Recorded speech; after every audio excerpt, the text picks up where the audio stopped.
Hi friends, I'm Jesse from Shrink RC. This is my Chevy Truck. I converted it from an RC 4-wheel drive Blazer.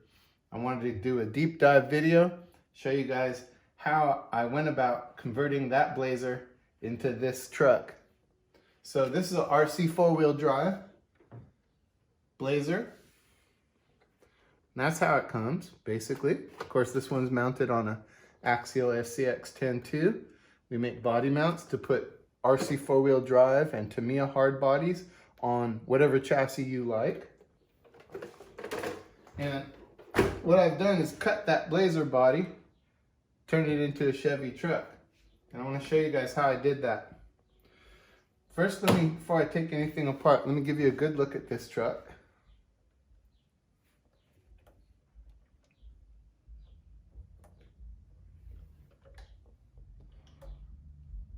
This isn't a truck you can buy. You have to make this. And the way you make this, like I said, is you start by cutting this body here.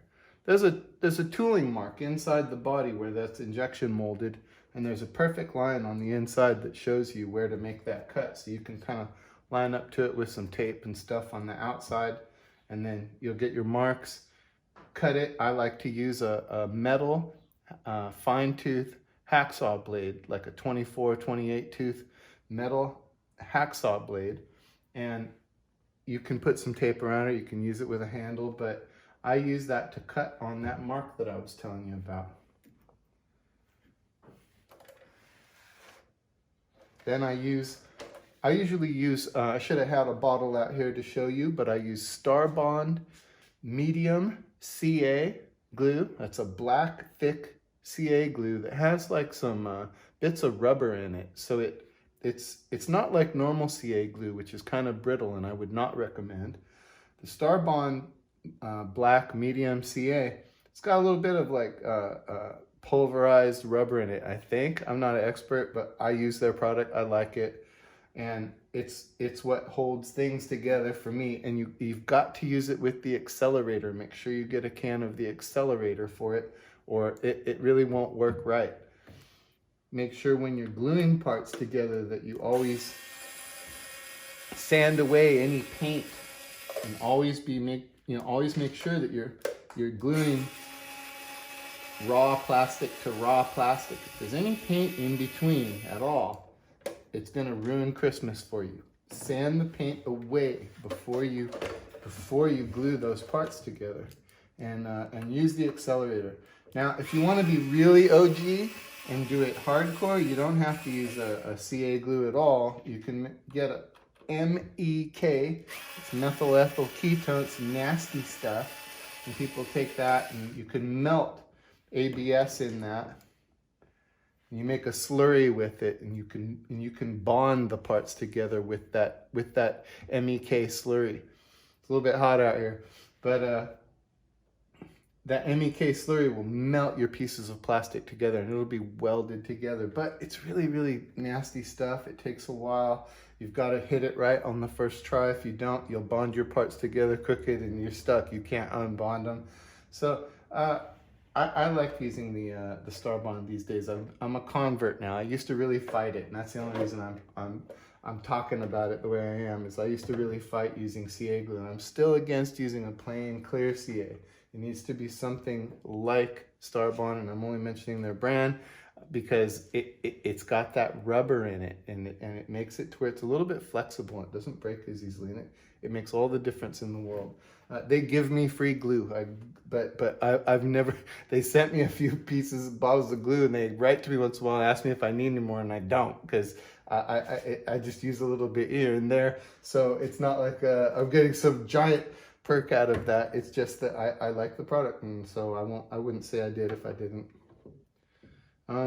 Taking the hood off of here. This paint job, I forgot to mention the paint job. The paint job is done by Tom. He is Slow Crawler, Slow Garage on Instagram and YouTube. And this is a professional automotive paint job that he did. He won't mind me telling you that it is, if you want to hire him to do this, it is not cheap. It's a real car type automotive paint job, and he put a lot of work into doing this. And so it is a service that he offers, but it isn't cheap. So you can look him up, and I encourage you to if this is your thing. But just don't expect it to be real inexpensive, because it is art, and there's a lot that goes into it. And so I think it's reasonable for him to ask a decent amount of money for it. There's a ton of work that goes into it, and you just don't know if you haven't done it yourself. And I've done a lot of work on a lot of these trucks, so I know. Now, he's slow crawler, slow garage. So I wanted to show you what happens in the back here. After you cut it, we provide you, if you order it on our website, shrinkrc.com, this is the cab back that goes in here. This is one with a bump. This one used to be on a SCX-10 too. And if you have an SCX-10 too, you should get the one with the bump. It clears the transmission without having to do any trimming or anything. But for most of the other trucks, you should just get the flat back. And what happens is, after you've cut this body here, you go ahead and you glue this back in here like this. After you've glued that in, you can go ahead and take the window pieces, and the window all comes together with the back like this. But you take this window piece, you put it up in from inside and glue it in.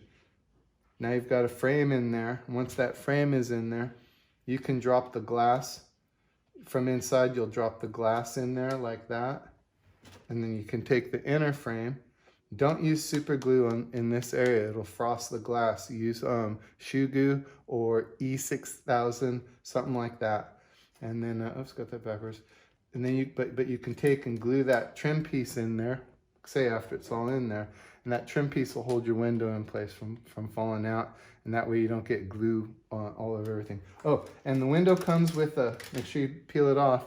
There's protective film on both sides of this. That's why that looks frosty. It's nice and it's clear as it's literally clear like glass when you peel the protective layers off of there. And that's how that piece works. You're also going to have a stumpy little short piece of a bed left over from the Blazer, and that's why you can order a bed extension. We have these in all kinds of lengths. The most popular one is 12.3 inch. That's how long this chassis is. It's the one I recommend the most, and for various reasons, but most of the trucks are easily put to 12.3. That's the main reason. So this is the 12.3 inch extension, and this will glue on to what's left of your bed there and get you that extra bit of length here. Again, I'd glue that on with using the Starbond. After that, you can use Bondo, automotive body filler, or whatever your favorite brand of body filler is. Dang, Scott Lempert was talking about a brand of body filler that he uses that I wish I could remember now, because whatever he uses is what you should use. I do what he does. But you can use automotive body filler on that. And obviously you can use automotive paint on this. My body parts for these are all made out of 100% solid, right? It's not printed hollow. It's printed totally solid, and it's printed out of real ABS material. It's the same material that the bodies are made out of. It's not PLA. If you buy one of these from somebody who's making it, a friend or whatever, who's making this out of PLA, and you leave it in the sun, or you leave it in your car a little bit too much, it's gonna warp, it's gonna split, it's gonna crack, it's gonna ruin your life. Do not ever build one of these bodies using PLA parts. You wanna make sure you're using real ABS. And that's why, since these are real ABS, that's why you could do the MEK slurry I was talking about, and you'll be bonding ABS to ABS. But it's a little bit much work for me to do the MEK slurry, and it's a lot of chemical stuff, so I just do the Starbond. Hood scoop. Did I bring one out? Yes I did, and I'm smashing it over here. Just fell out of my chair. This hood scoop is also on our website. It's also made out of ABS. This one's about 90% salt. It's not 100%, but it doesn't need to be.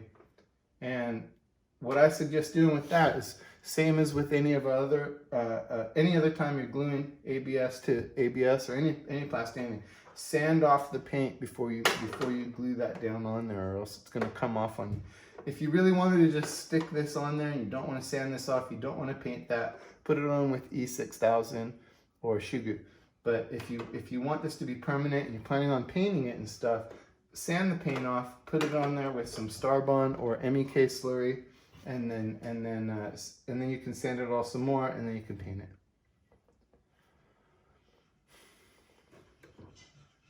This front bumper is a stock front bumper, and I took and sanded all the ridges off of it and bumps and everything, and then painted it. And I reinforced the back of it with some glue so that it wouldn't come apart when I sanded it down, because it gets real thin in the back.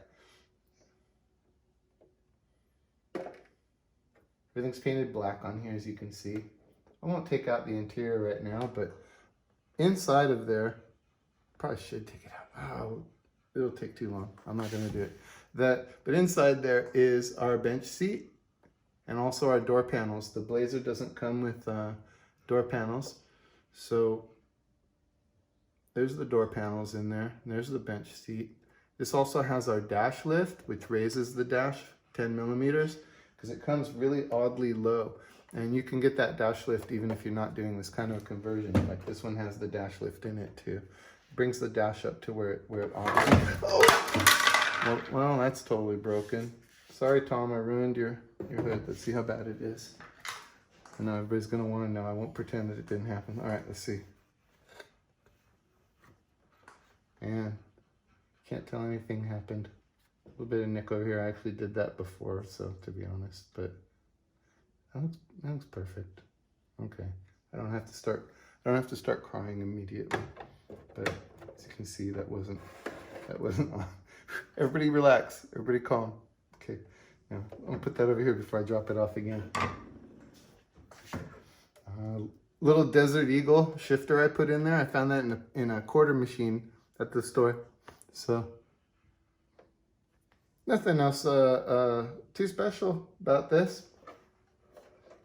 We make body mounts for a bunch of different chassis. I'm scared to say the name of the chassis that this is, but we make mounts for this chassis too. It's a Traxxas. The wheels on here are gearhead, and these are 1.9s, 12 hole, classic, beadlock, some BFG 4.2s. These rub. These totally rub. If you want no rubbing, you've got to go down to like 3.75, 3.9. Even these are like 3.75, and they rub a little. So with 4.2, you're gonna have a little bit of rubbing. Might want to do a little bit of trimming. People want to know about 4.75s. You try to run a 4.75 on here, you can, but boy, get ready to chop everything.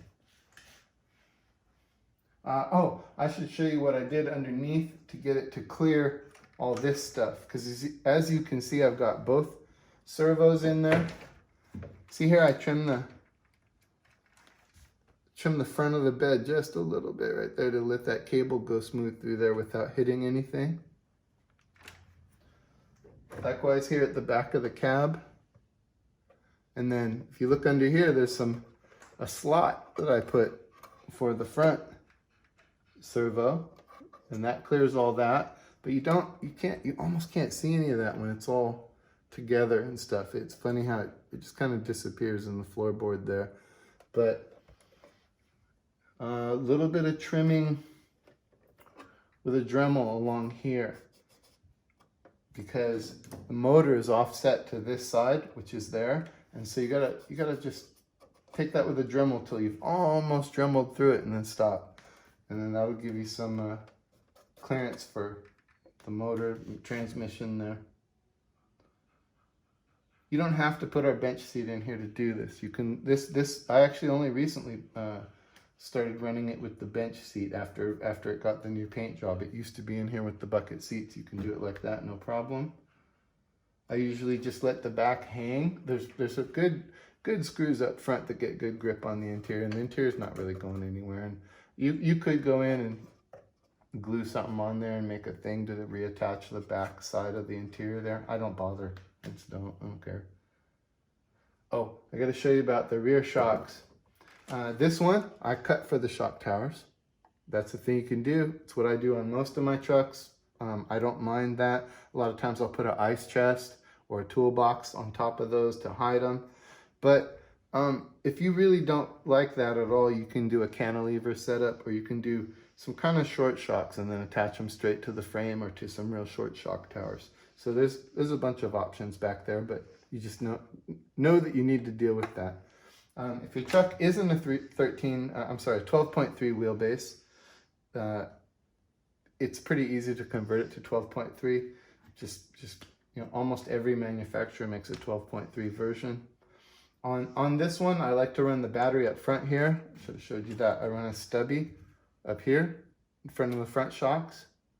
And as you can see, I've removed all of the stock side plates, stock battery tray, everything. It's really stripped down to the bare frame before you go back and put our body mounts on and a couple other bits. I think it can run a front brace up here. I don't know why I don't have that on there, but I might need to trim it or something, but it can run the front cross brace, I think. Oh, and there's our roll pan on the back. It's one of our roll pans on there that's all nicely molded in. Tom molded that in, and he molded off the mirrors and the door handles, shaved all that, turn signals, so came out pretty dope. And luckily I did not ruin the hood. I think it's not ruined.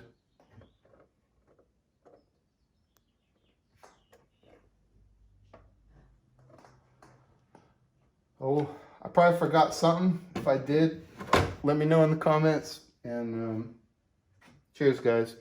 Thank you.